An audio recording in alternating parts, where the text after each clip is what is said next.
जय माता दी भक्तों। नवरात्रे अर्थात दुर्गा पूजन यह चैत्र शुक्ल प्रतिपदा से लेकर रामनवमी तक चलने वाला त्यौहार है। इन दिनों भगवती दुर्गा तथा कन्या पूजन का बड़ा महत्व है।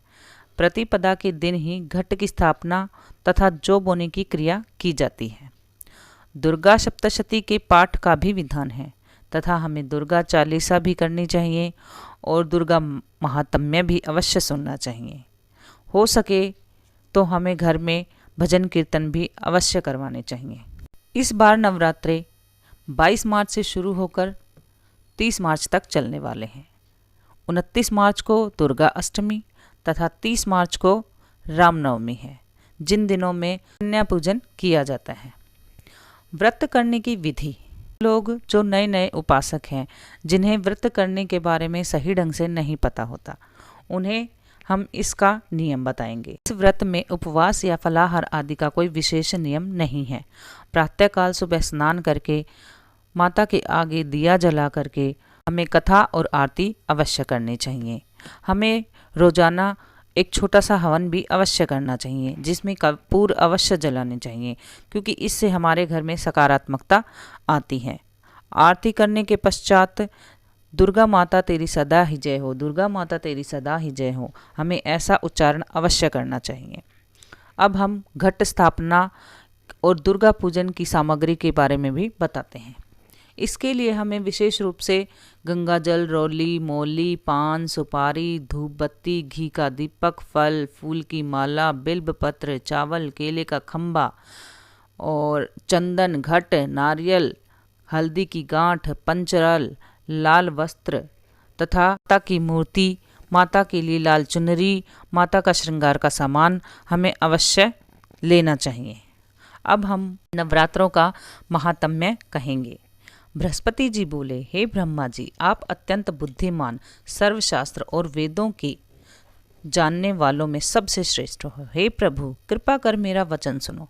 चैत्र, अश्विनी, माघ और आषाढ़ मास के शुक्ल पक्ष में नवरात्र का व्रत और उत्सव क्यों किया जाता है? भगवान, इस व्रत का फल क्या है, किस प्रकार करना उचित है और पहले इस व्रत को किसने किया, सो विस्तार से कहें।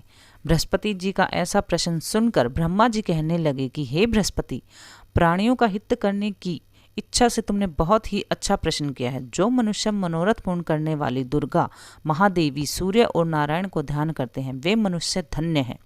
यह नवरात्र व्रत संपूर्ण मनोकामनाओं को पूर्ण करने वाला है। इसके कहने से पुत्र चाहने वालों को पुत्र की प्राप्ति, धन चाहने वालों को धन, विद्या चाहने वालों को विद्या और सुख चाहने वालों को सुख मिल जाता है। इस व्रत को करने से रोगी मनुष्य का रोग दूर हो जाता है और कारागार में पड़ा हुआ मनुष्य बंधनों से छूट जाता है। मनुष्य की तमाम विपत्तियां दूर हो जाती हैं और उसके घर में संपूर्ण संपत्तियां आकर उपस्थित हो जाती हैं। समस्त पापों को दूर करने वाले इस व्रत के करने से ऐसा कौन सा मनोरथ है जो सिद्ध नहीं हो सकता? यदि व्रत करने वाला मनुष्य सारे दिन का उपवास न कर सके तो एक समय भोजन करे और उस दिन बांधवों सहित नवरात्र व्रत की कथा श्रवण करे। हे बृहस्पति, जिसने पहले इस महाव्रत को किया है उसका पवित्र इतिहास मैं तुम्हें सुनाता हूँ, तुम सावधान होकर सुनना। इस प्रकार ब्रह्मा जी के वचन सुनकर बृहस्पति जी बोले, हे ब्रह्मा जी, मनुष्य को कल्याण करने वाले इस व्रत के इतिहास को मेरे लिए कहो, मैं सावधान होकर सुन रहा हूँ। आपकी शरण आए हुए मुझ पर कृपा करो। ब्रह्मा जी बोले, ठीक है। पिठत नाम के मनोहर नगर में एक अनाथ नाम का ब्राह्मण रहता था। वह भगवती दुर्गा का भक्त था। उसके संपूर्ण सद्गुणों से युक्त मानव ब्रह्मा की सबसे पहली रचना हो ऐसी यथार्थ नाम वाली सुमति नाम की एक अत्यंत सुंदर कन्या पैदा हुई। वह कन्या सुमति अपने घर के बालकपन में अपनी सहेलियों के साथ क्रीड़ा करती हुए इस प्रकार बढ़ने लगी जैसे शुक्ल पक्ष के चंद्रमा की कला बढ़ती है। उसका पिता प्रतिदिन दुर्गा जी की पूजा और हवन किया करता था। उस समय वह भी नियम से वहां उपस्थित रहती थी। एक दिन वह सुमति अपनी सखियों के साथ खेलने में लग गई और भगवती के पूजन में उपस्थित नहीं हुई।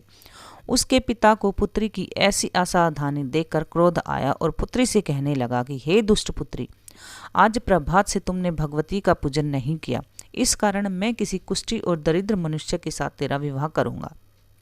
इस प्रकार कुपित पिता के वचन सुनकर सुमति को बड़ा दुख हुआ और पिता से कहने लगी कि हे पिताजी, मैं आपकी कन्या हूँ, मैं आपके सब तरह से अधीन हूँ। जैसी आपकी इच्छा हो मेरा विवाह कर सकते हो, होगा वही जो मेरे भाग्य में लिखा है। मेरा तो इस पर पूर्ण विश्वास है। मनुष्य न जाने कितने मनोरथ को चिंतन करता है, पर होता वही है जो उसके भाग्य में लिखा है। जो जैसा करता है उसको वैसा ही फल मिलता है, क्योंकि कर्म करना मनुष्य के अधीन है पर फल देव के अधीन है। जैसे अग्नि में पड़े हुए तृणादि उसको अधिक प्रदीप्त कर देते हैं, इसी तरह अपनी कन्या के ऐसे निर्भयता से कहे हुए वचन सुनकर वह ब्राह्मण को अधिक क्रोध आया। तब उसने अपनी कन्या का एक कुष्ठी के साथ विवाह कर दिया और अत्यंत क्रुद्ध होकर पुत्री से कहने लगा कि जाओ जाओ, जल्दी जाओ, अपने कर्म फल भोगो। देखिए केवल भाग्य भरोसे पर रहकर क्या करती हो। इस प्रकार से कहे हुए पिता के कटु वचनों को सुनकर सुमति अपने मन में विचार करने लगी कि अहो, मेरा बड़ा दुर्भाग्य जिससे मुझे ऐसा पति मिला है। इस तरह अपने दुख का विचार करती हुई वह सुमति अपने पति के साथ वन चली गई और भयानक वन में कुशायुक्त उस स्थान पर उन्होंने वह रात बड़े कष्ट से व्यतीत की। उस गरीब बालिका की ऐसी दशा देखकर भगवती पूर्व पुण्य के प्रभाव से प्रकट होकर सुमति से कहने लगी कि हे ब्राह्मणी, मैं तुम पर प्रसन्न हूँ, तुम जो चाहो वरदान मांग सकती हो, मैं प्रसन्न होकर मनवांछित फल देने वाली हूँ।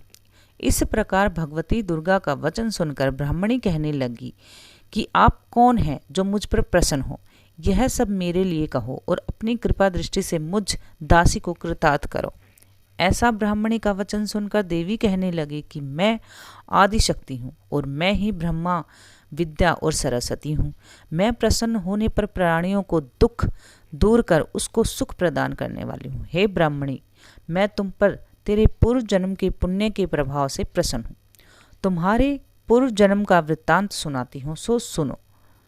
तू पूर्व जन्म में निषाद की स्त्री थी और अति प्रतिव्रता थी। एक दिन तेरे पति निषाद ने चोरी की। चोरी करने के कारण तुम दोनों को सिपाहियों ने पकड़ लिया और ले जाकर जेल खाने में डाल दिया। उन लोगों ने तेरे और तेरे पति को भोजन भी नहीं दिया।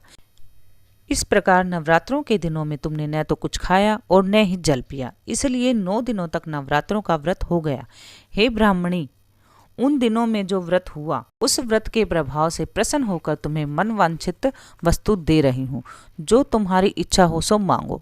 इस प्रकार दुर्गा के कहे वचन सुनकर ब्राह्मणी बोली कि अगर आप मुझ पर प्रसन्न हैं तो हे दुर्गे, आपको प्रणाम करती हूँ, कृपा करके मेरे पति के कोढ़ को दूर कर दीजिए। देवी कहने लगी कि उन दिनों में जो तुमने व्रत किया उस व्रत के एक दिन का पुण्य अपने पति का कोढ़ दूर होने के लिए अर्पण करो।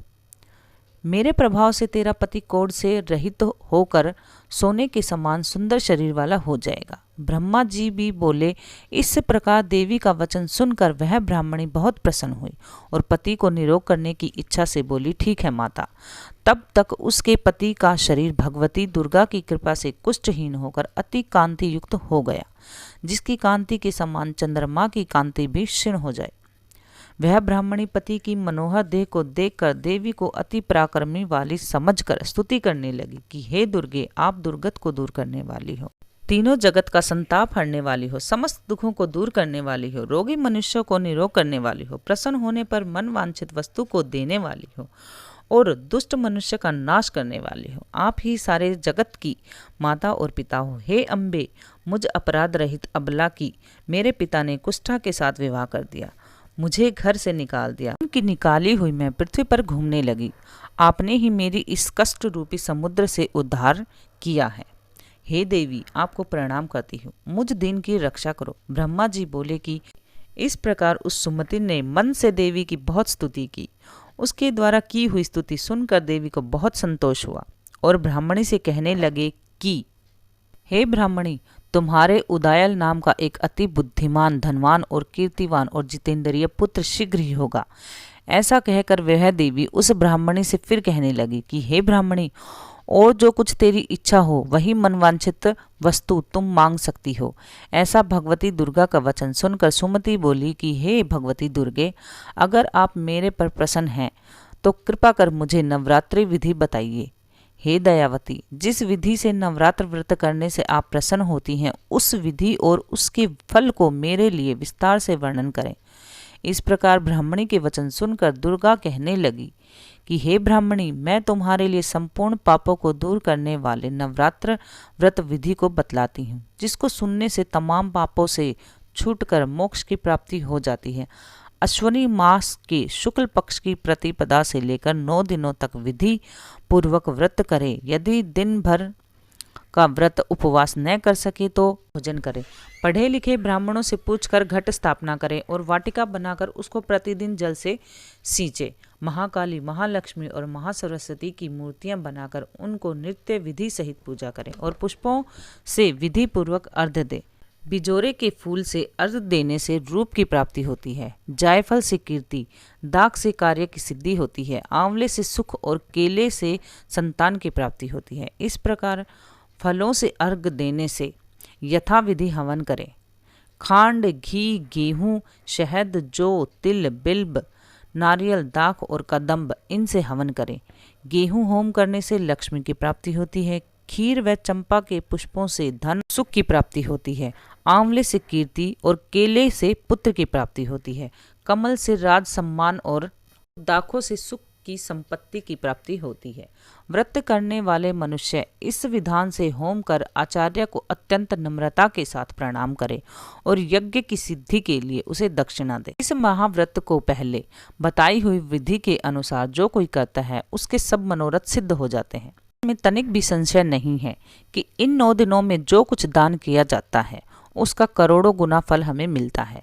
इस नवरात्र के व्रत करने से जो अश्वमेघ यज्ञ का फल मिलता है, हे ब्राह्मणी, इस संपूर्ण कामनाओं को पूर्ण करने वाले उत्तम व्रत को तीर्थ, मंदिर और घर में ही विधि के अनुसार करना चाहिए। ब्रह्मा जी बोले कि हे बृहस्पति, इस प्रकार ब्राह्मणी को व्रत की विधि और फल बताकर देवी अंतर ध्यान हो गई। जो मनुष्य या स्त्री इस व्रत को भक्ति पूर्वक करता है वह इस लोक में सुख पाकर अंत में दुर्लभ मोक्ष को प्राप्त हो जाता है।